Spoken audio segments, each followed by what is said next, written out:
semana pasada terminamos una serie de 5 controversias de Jesús con los religiosos. Fueron 5 textos, 5 perícopas bastante fuertes en las cuales Jesús llama la atención a vivir un cristianismo enfocado en lo correcto, enfocados en Él y no en adiciones a la palabra de Dios. Y concluimos en la última reflexión que llegamos en el capítulo 3 hasta el versículo 6, que las personas, que las vidas siempre son más importantes que la estructura cúltica, que cualquier estructura humana. El Señor vino por vidas, a salvar vidas, no a salvar estructuras.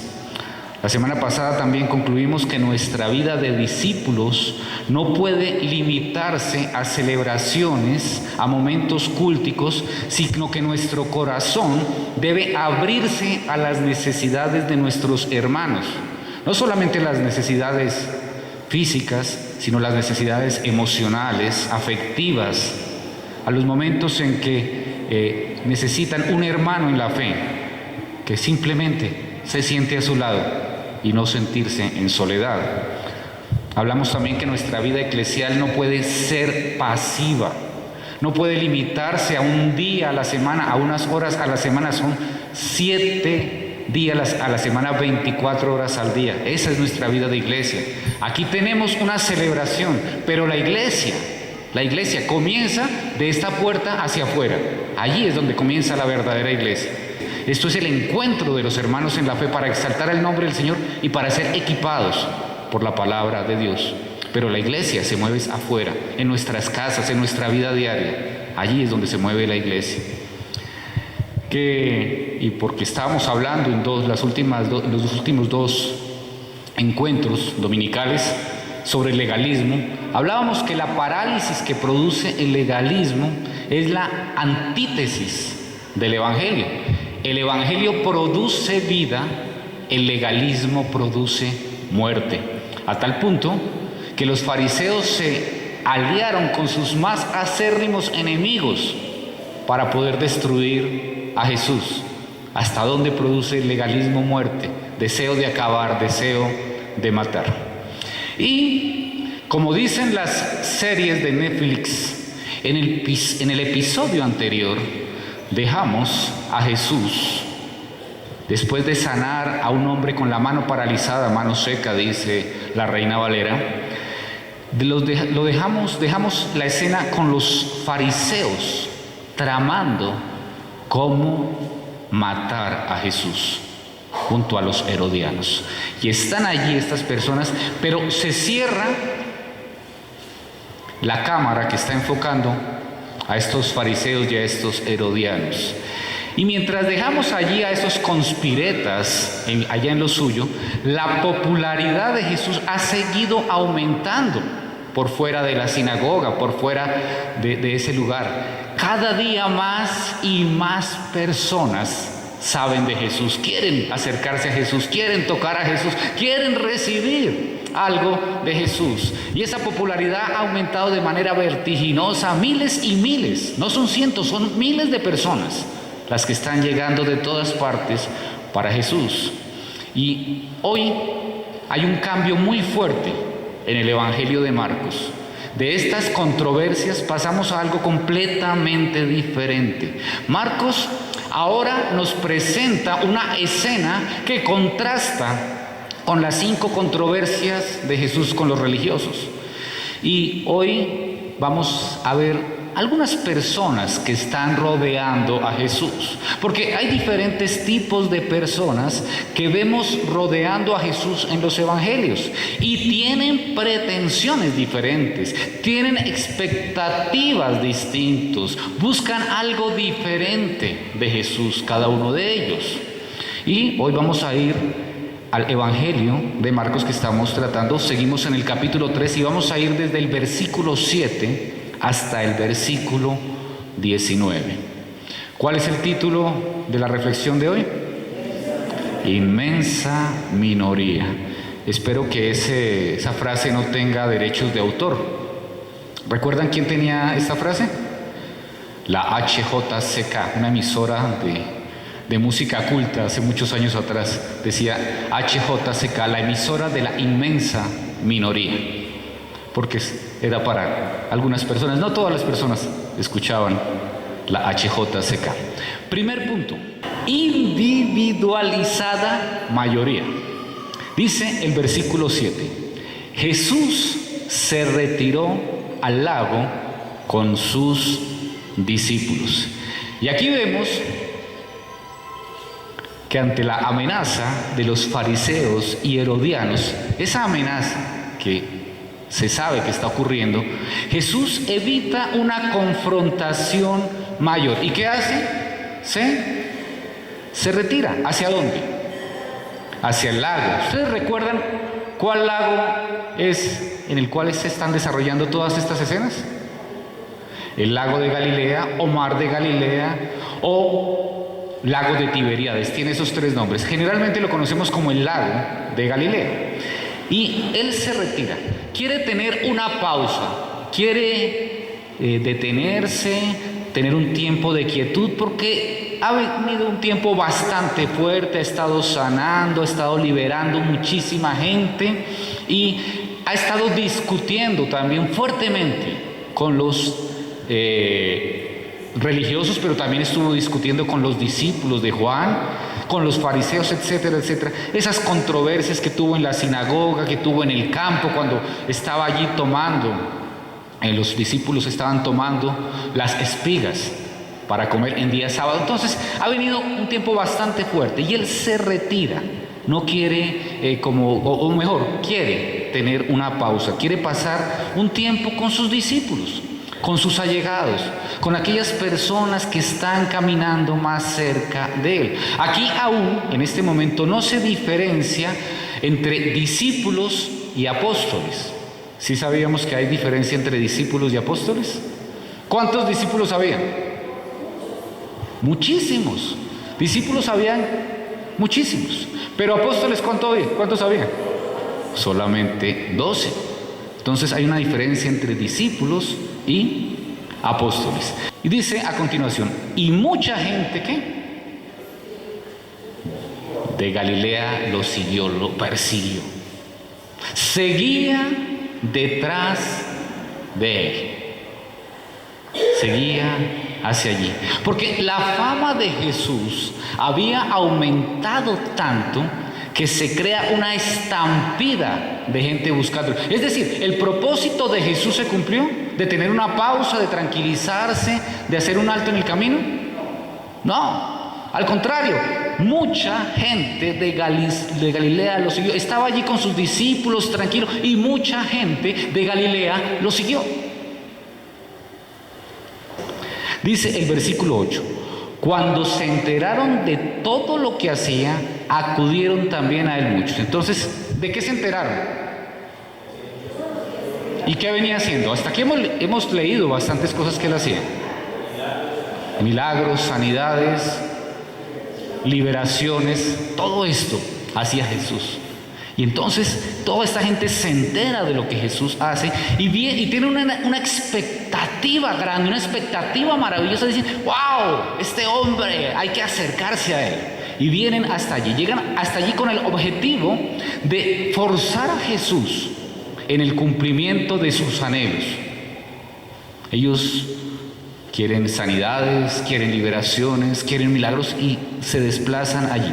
Y vamos a ver desde dónde llegan estas personas. Vienen de Judea y Jerusalén.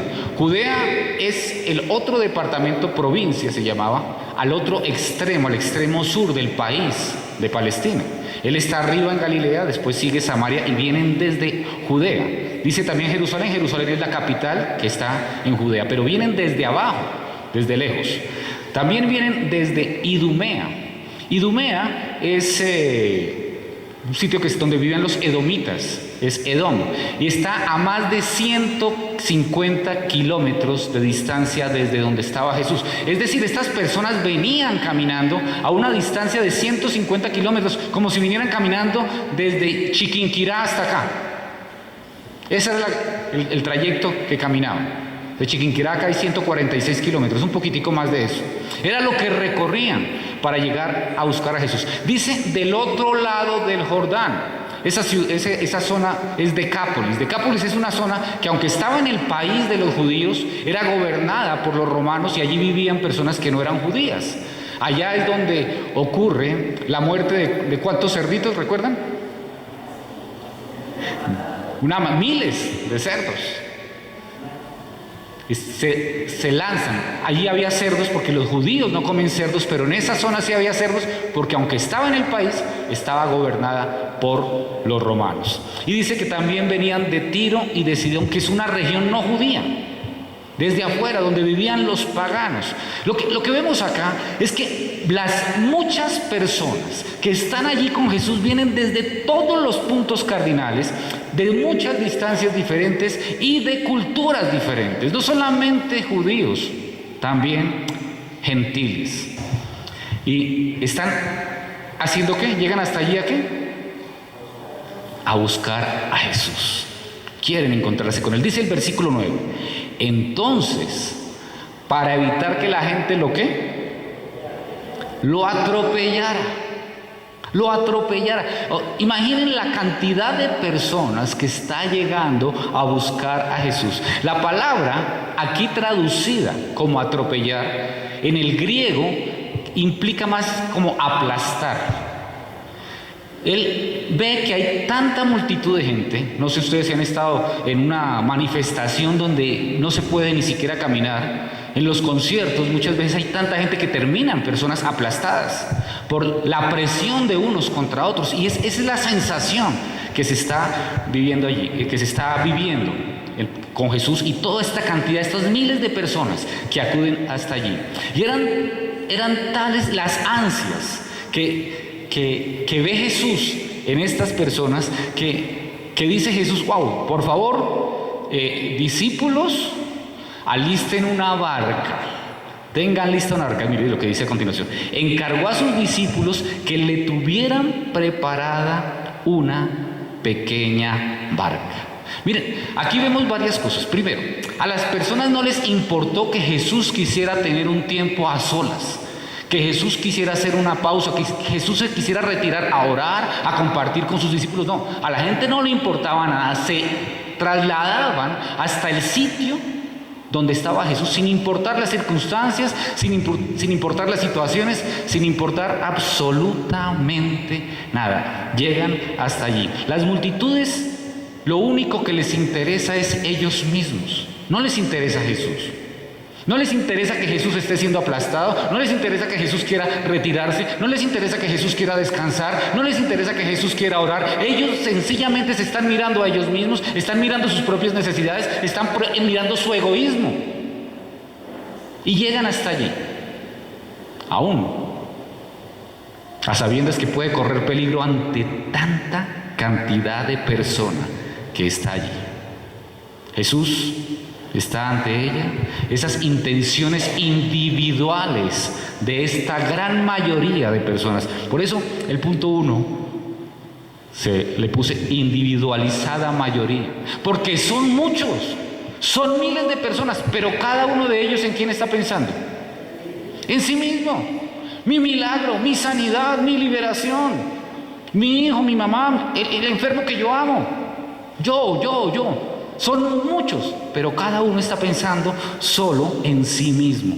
Cada uno está importándose solo él. Y no importa lo que tengan que hacer, pero tienen que llegar hasta donde está Jesús. Así delante de ellos haya 1000 personas, pero tienen que llegar hasta allá, porque su necesidad está primero. Son egoístas. Por eso es que Jesús, al ver esta situación, encarga que le preparen esa pequeña barca, porque Jesús conoce el corazón de las personas. Él sabe que no les va a importar lo que tengan que hacer con tal de saciar, de cumplir su necesidad.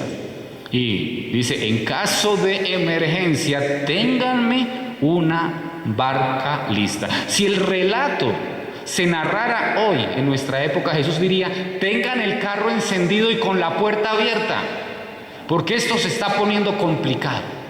Y de pronto tenemos que salir de afán antes que nos aplasten.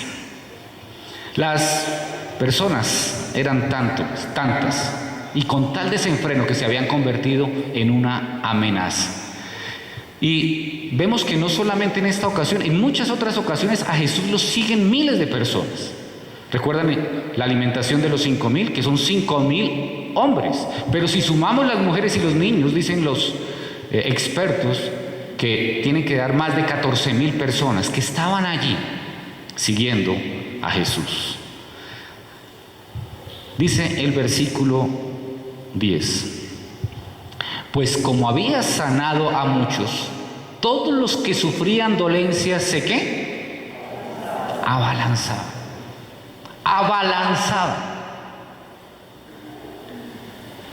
¿Alguien ha estado en una situación de que hay muchas personas que lo apretujan tanto que no pueden ni respirar? Yo recuerdo hace unos años cuando hubo esa marcha por la paz, que fue multitudinaria, no recuerdo en qué año fue, hace como 10 años atrás. Yo estaba allí y hubo un momento cerca de la Plaza de Bolívar que era tanta la gente que yo no podía respirar. Y realmente sentí que me iba a desmayar porque no podía respirar. Ahora, yo era uno más, caminando en medio de muchos, pero aquí son todos sobre Jesús, abalanzándose sobre Jesús. Esta situación, además de peligrosa, es delicada. Una multitud que está allí, una multitud que solo buscaba en cada uno, o de cada uno, obtener de Jesús algo. No les importaba Jesús, solo lo que podían obtener de Él. Y lo que unía a toda esta cantidad de personas, entre comillas unía, era su egoísmo. Porque cada uno estaba pensando en sí mismo. Entonces realmente allí no había ningún tipo de unidad. Allí había mucha gente, individual, cada uno. Querían el milagro, querían la sanidad y querían la liberación.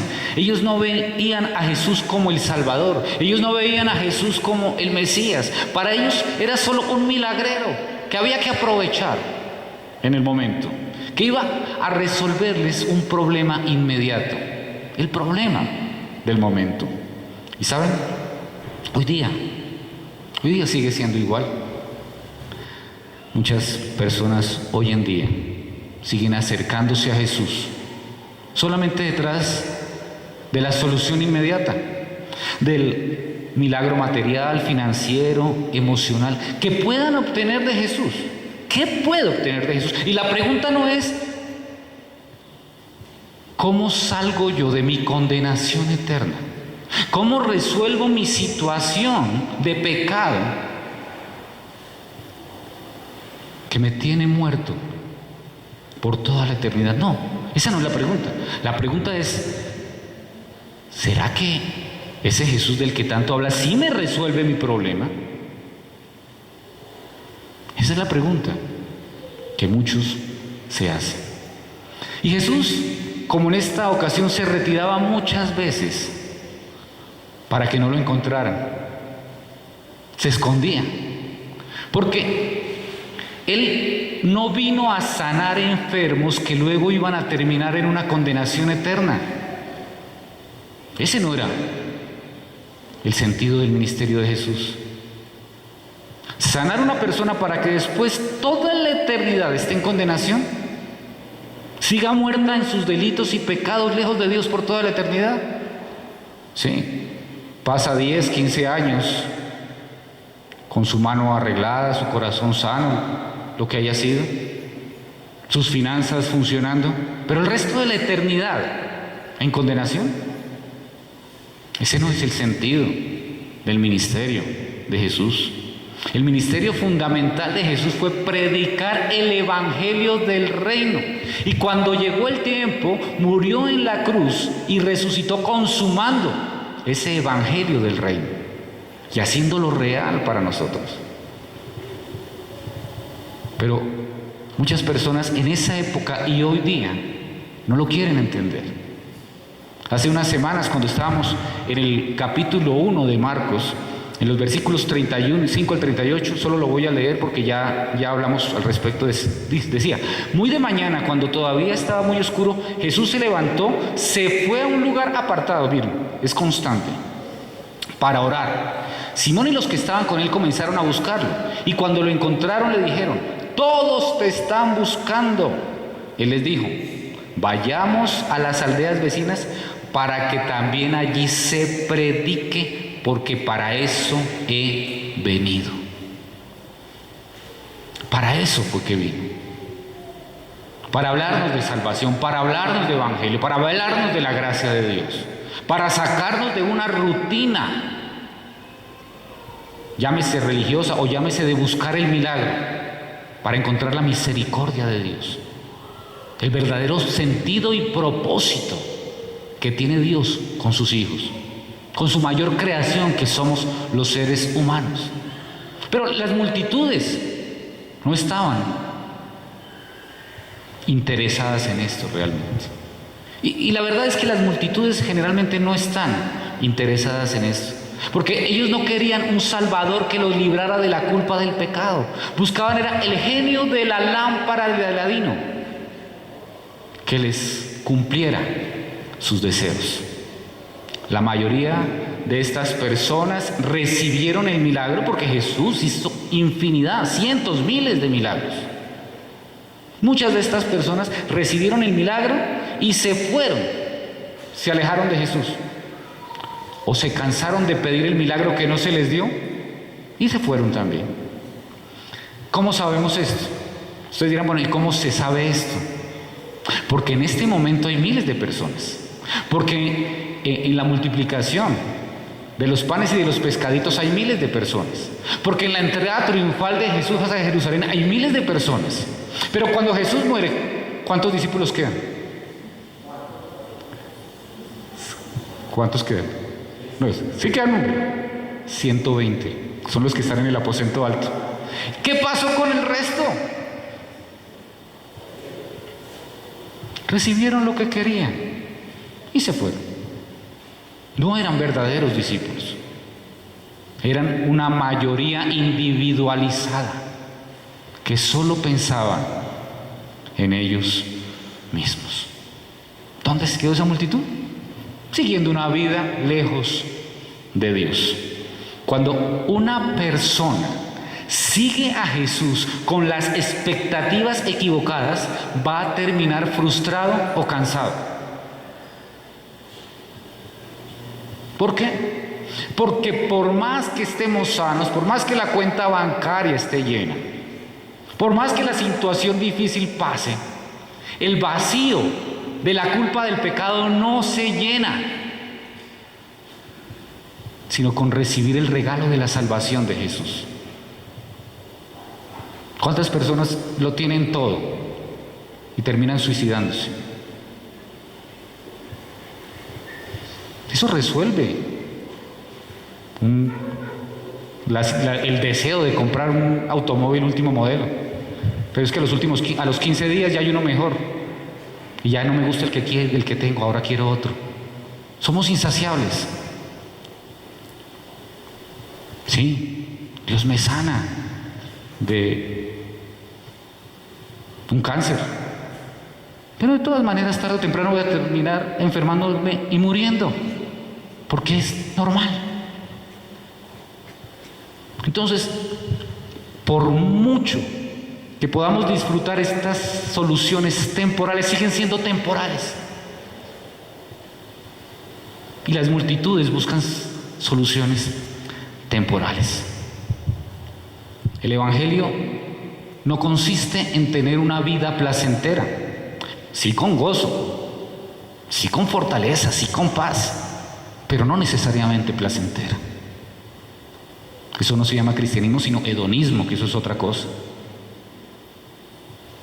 El Evangelio no se basa en no tener problemas. Pare de sufrir. Claro, no nos gusta sufrir. Y si nos hacen esa oferta, pues si hay que empeñar la casa y llevar ahí el dinero allá, la gente lo lleva. Pero es que, al contrario, mientras estemos de este lado de la eternidad, estamos viviendo en una humanidad caída y rodeados de personas caídas y en un mundo que está caído por el pecado que el mismo ser humano trajo. Y siempre va a haber problemas, siempre va a haber dificultades.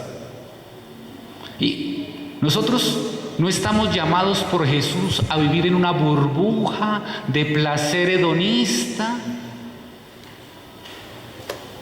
No, por el contrario, el Evangelio de Jesús es un llamado a negarnos. Y eso no nos gusta. ¿O a quién le gusta negarse?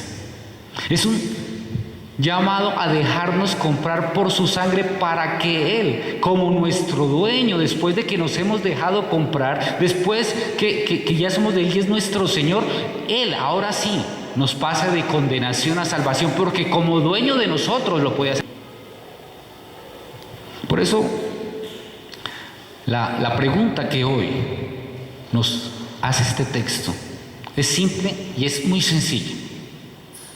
¿Por qué estoy siguiendo a Jesús? ¿Cuál es la razón por la cual estoy siguiendo a Jesús? Si estoy siguiendo a Jesús, no, porque a veces ni siquiera estamos siguiendo a Jesús. Pero si tú eres un seguidor de Jesús, ¿por qué estás siguiendo a Jesús? Si mis razones, si tus razones no son ese regalo de la salvación, esa reconciliación que Él nos da con el Padre Celestial a través de su sacrificio en la cruz del Calvario, ese pasar de muerte a vida, si esas no son mis razones, si esas no son tus razones, debemos hacer un alto en el camino, urgente, detenernos, parar y revisar delante de Dios qué está sucediendo con nuestras vidas.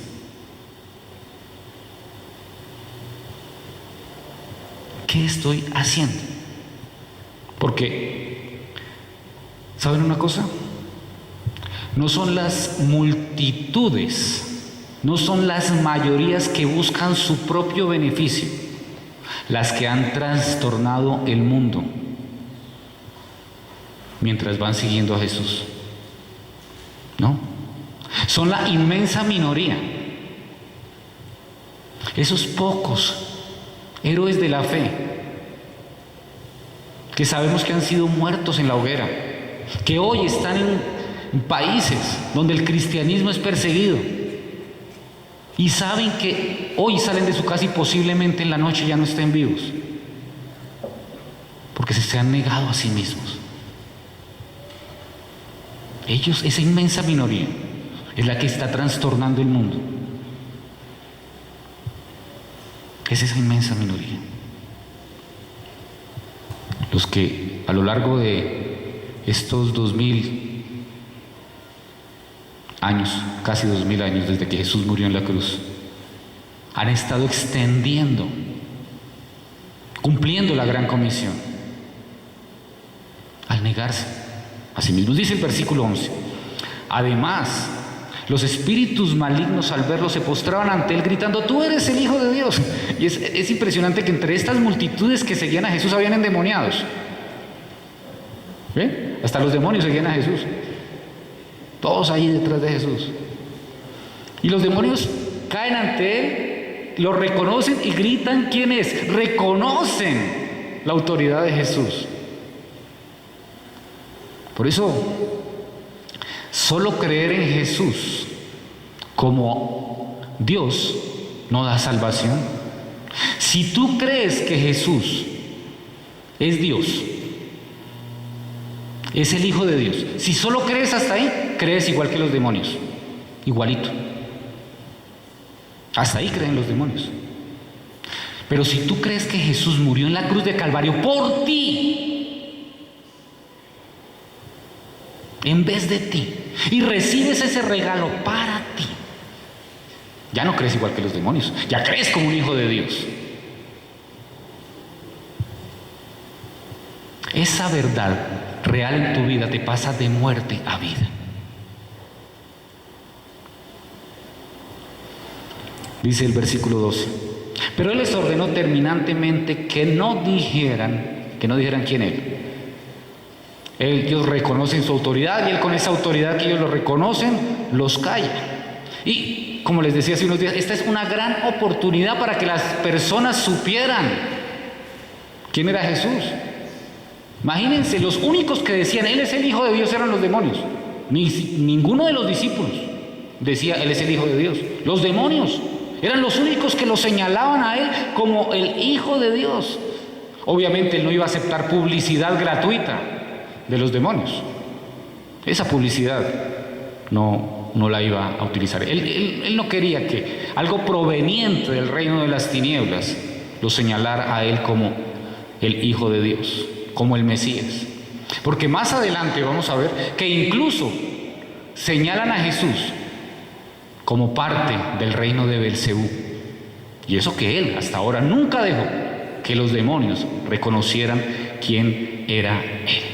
Los espíritus malignos tal vez querían que las multitudes relacionaran a Jesús con ellos, pero Jesús no se los permite.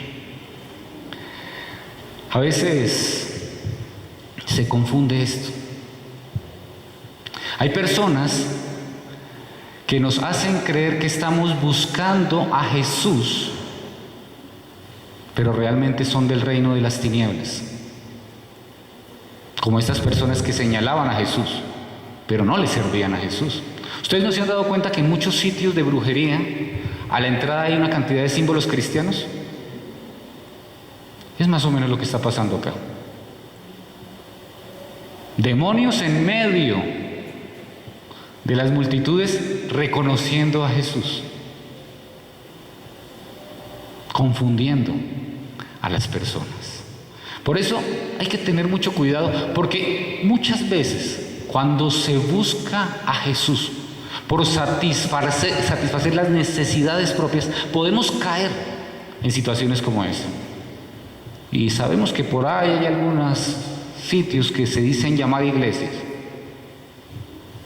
Y cuando llegan allá les venden cosas raras, agüitas, pedacitos de madera, etcétera, etcétera. Traigan la prenda de la persona, etcétera, etcétera. Y eso está más cerca del reino de las tinieblas que del reino de la luz. ¿Por qué? Porque estamos tan ansiosos que nuestra situación sea mejorada. Estamos tan centrados en nosotros mismos que no nos importa negociar los principios del Evangelio. Pero tenemos la promesa que las puertas del infierno no prevalecerán contra la iglesia. Entonces, sepamos cómo caminar. Bueno, vamos rápidamente al punto 2. La iglesia de Cristo es todo lo contrario de la individualizada mayoría. Es la inmensa minoría. Punto 2, la inmensa minoría. Dice el versículo 13. Subió Jesús a una montaña. Bueno, parece que no hubo necesidad de la barca de escape. De alguna manera logró subir a la montaña. Abandona esa playa allí del lago de Galilea y se va hacia la montaña. ¿Y llamó a quién? A los que quiso. Y esto es maravilloso, porque Jesús no se va solo. Él hace un llamado imperativo. Él llama con orden. Es una orden que hay que cumplir. Y da la orden. Vengan tal y tal, que nos vamos para la montaña. Y es algo que tenemos que tener siempre claro. Jesús es quien llama. Nosotros simplemente respondemos al llamado. O no respondemos. Pero Él es el que llama. Siempre proviene de Él. Él toma la iniciativa. Nosotros no somos lo suficientemente buenos y maravillosos para buscar a Jesús. Él es el que nos llama. A través de su palabra, a través de los testimonios, a través del Espíritu Santo tocando allí nuestro corazón. Él es el que llama, nosotros respondemos. Y Él llama a estas personas con un propósito, porque iba a invertir 3 años y medio de ministerio en esas personas a las que Él va a llamar, los va a formar, ellos van a estar con Él, lo van a acompañar, van a recorrer las ciudades juntos, va a enseñarles en todo lugar, van a enfrentar persecución juntos. Todo esto, imaginen lo que implicaba este llamado para estas personas, un cambio total de vida. Y cuando Jesús nos llama a nosotros, también implica un cambio total de vida. Hay un clic en nuestra vida. Para todos. Una persona no es la misma antes y después de ser llamada por Jesús y haber aceptado ese llamado. Cambia. Sus prioridades cambian, su vida cambia, su cosmovisión cambia. Si sigue siendo igual, algo anda mal. Algo anda mal.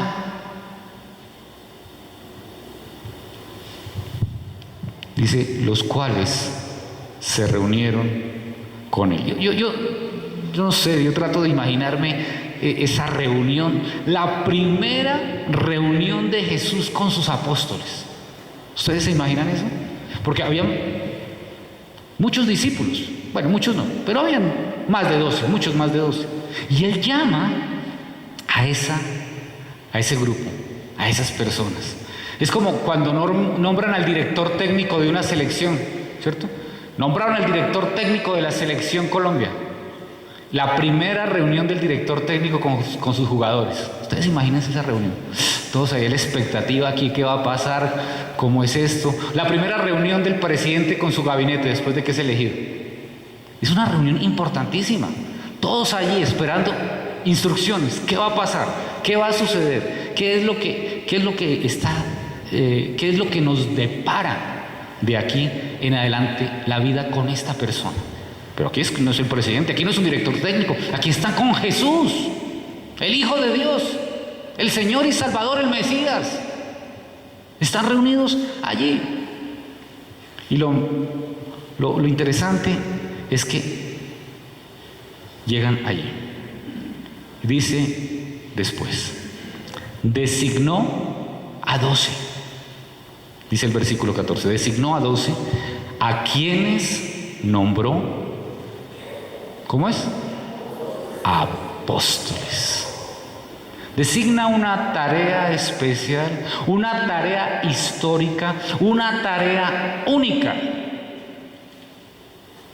Porque la Biblia dice, Pablo escribe, que debemos caminar sobre el fundamento de los profetas y los apóstoles, cuya piedra angular es Jesucristo. Entonces, imagínense lo importante de estos que están llamando. Son el fundamento de la iglesia, están a la altura de los profetas del Antiguo Testamento. Iban a ser la simiente de lo que iba a ser el pueblo de Dios del nuevo pacto. Estos hombres iban a poner el fundamento de la iglesia, ese ministerio que era único e irrepetible, y es único e irrepetible. No se repite ese ministerio. Estos 12, bueno, ahora vamos a hablar de cuáles 12. Son el fundamento. Apocalipsis 21:14, para que tengamos claridad en esto, dice: la muralla de la ciudad tenía 12 simientes en los que estaban los nombres de los 12 apóstoles del Cordero. ¿Cuántos? 12. Ahí en Apocalipsis dice la simiente, el fundamento. Están los 12 nombres de los 12 apóstoles. No hay más sino 12 apóstoles. Ahora, ¿cuáles 12? Y aquí hay una pregunta, porque no puede estar el nombre de Judas allí, ¿verdad? Entonces, ¿quién reemplazó a Judas? Hay dos puntos de vista. Un punto de vista en el cual me encuentro yo, pero es discutible, ¿no? Eso no lo aclara la Biblia, solamente les cuento, es que ese 12avo es Pablo, llamado apóstol directamente por Jesucristo. Y hay muchos elementos que hacen pensar que puede ser él, lo que escribió en las cartas, en fin, muchos elementos. Otros dicen que fue Matías, el que fue elegido por los 12. Ahora, no está en la Biblia, no les voy a decir cuál de los dos es el correcto, pero les quiero contar que esas dos son las perspectivas que la iglesia ha tenido de este 12avo apóstol, que está allí en Apocalipsis. ¿Cuál es el 12º nombre? Puede ser Pablo, puede ser Matías, no hay consenso al respecto. Pero bueno, lo importante es que son 12 los que aparecen allí en Apocalipsis. 12 y nada más que 12. Y lo que reviste de importancia real es que el fundamento, el cimiento de la iglesia está solamente en estos 12 hombres y nadie más. ¿Por qué quiero dejarles claro? Porque ahora hay muchos que mandan a timbrar una tarjeta de apóstol, ¿cierto? Entonces ahora dice apóstol Omar. Y llego y me presento, mucho gusto, apóstol Omar. Y ya con eso creo que puedo empezar a generar nuevas doctrinas, nuevos fundamentos, nuevas verdades para la iglesia. No, ya está. ¿Hay apóstoles? Sí. ¿Dónde están? Aquí. Aquí están. La palabra apóstol también quiere decir enviado. Y sí, hay muchos enviados. Y en ese sentido todos somos apóstoles. Pero en el sentido de esos 12, esos 12 cimientos que están en Apocalipsis, son solo 12 y nada más que 12. Nadie más. Nadie más puede dar fundamento diferente al que está ya escrito en la palabra de Dios. Me alargué allí, qué pena, pero es que es mejor dejar, hay cositas que es mejor dejarlas ajustaditas.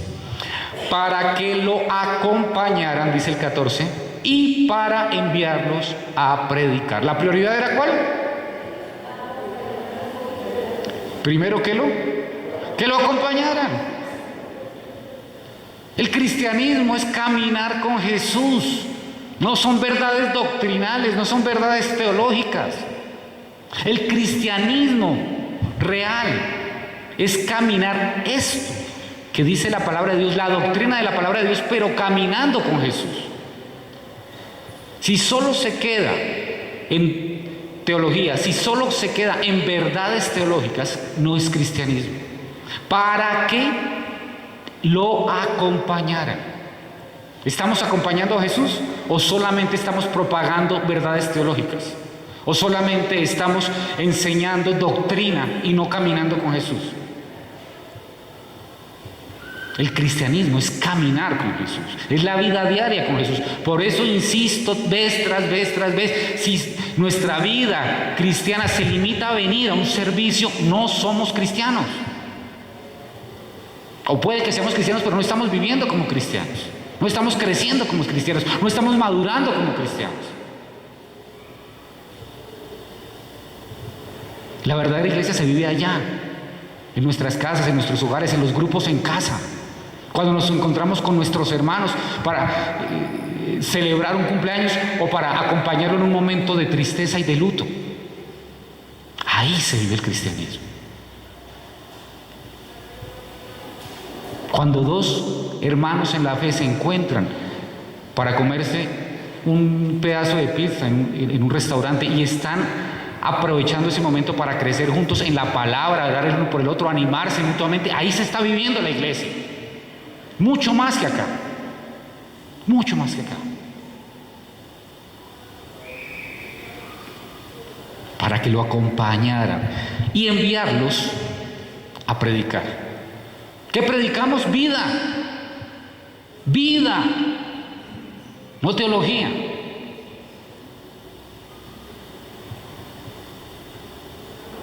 Si yo estoy predicando solo teología, solo doctrina, pero no vida, si no disfruto de mis hermanos en la fe y crezco con ellos y me tropiezo con ellos y camino en ese crecimiento continuo tras las huellas de Jesús, ¿qué puedo predicar? ¿De dónde puede salir el fuego?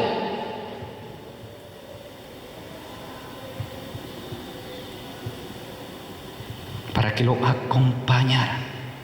Estos apóstoles ahora crecerían anhelando ser como Jesús, pensando como Jesús, hablando como Jesús, viviendo como Jesús, predicando como Jesús, orando como Jesús, porque caminaban con Jesús, lo acompañaban a todas partes. Pero sobre todo llevarían la gran comisión y nos enseñarían a nosotros, a los que les seguimos, a hacer lo mismo. Por eso, estos apóstoles harían nuevos discípulos y esos discípulos harían otros nuevos discípulos. Y cada uno de nosotros que anhelamos ser como Jesús, pensar como Jesús, hablar como Jesús, vivir como Jesús, predicar, orar como Jesús. Lo mismo que viene, generación tras generación. Esa es la iglesia. Esa es la iglesia. Esa es la diferencia entre ser una multitud individualizada y ser discípulos. Esa es la diferencia. Los discípulos somos la inmensa minoría. Porque si vemos la historia de Jesús, los milagros le generaban mucha audiencia. Miles. Pero la palabra, su palabra, hacía discípulos, formaba discípulos. Diferente. Por eso, esta iglesia es una comunidad de la inmensa minoría. Ahora, no quiere decir que no vamos a crecer, claro. Yo sueño ver esto atiborrado de sillas por todos lados, teniendo que correr las paredes, claro, pero de discípulos. Discípulos.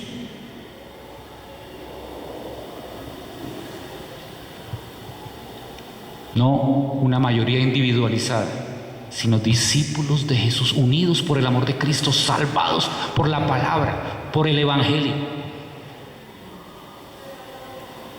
Porque podemos ser 2000 individuos o 2000 discípulos. 2000 individuos se cansan, se aburren y un día no vuelven. 2000 discípulos impactan el país. Esa es la diferencia. Impactan el país.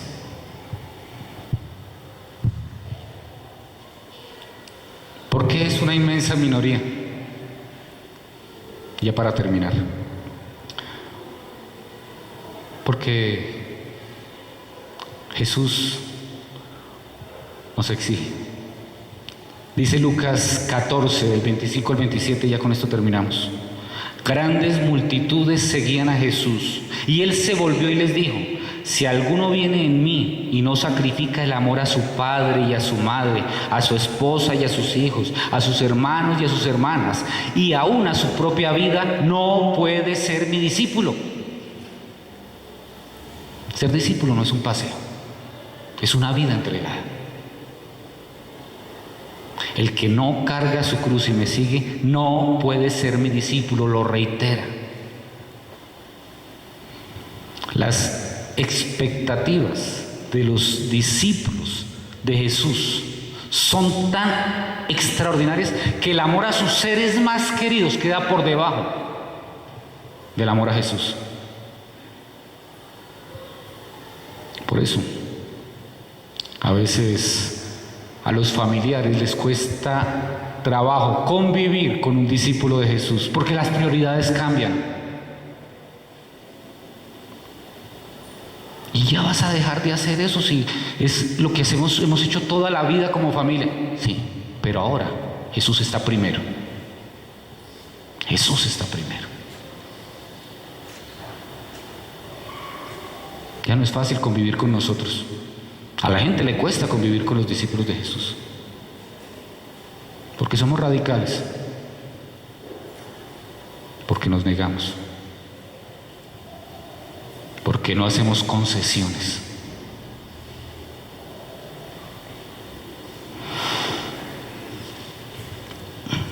Sigue el texto, pero no lo voy a leer, voy a dejar hasta allí.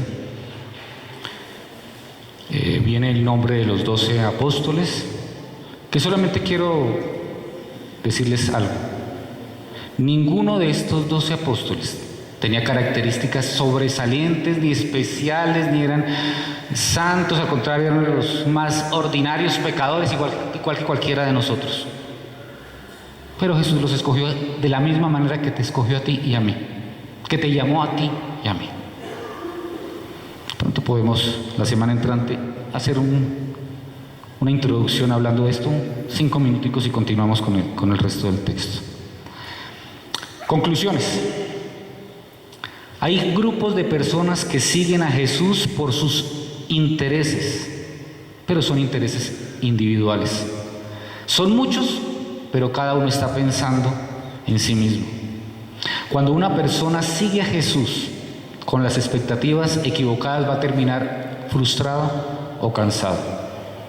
Los discípulos de Jesús somos la inmensa minoría que caminamos tras sus huellas, anhelando ser como Jesús, pensar como Jesús, hablar como Jesús, vivir como Jesús, predicar como Jesús, orar como Jesús, negándonos a nosotros mismos, creciendo en el carácter de Cristo. Y las preguntas que les he dejado: ¿cuáles son tus motivaciones para ser un seguidor de Jesús? Y esa pregunta hagámonoslas seriamente, nosotros mismos allí delante de Dios. Seamos sinceros. ¿Consideras que te has negado a ti mismo por seguir a Jesús? ¿Podrías afirmar que perteneces a la inmensa minoría? Creo que hay bastante para pensar. Vamos a orar.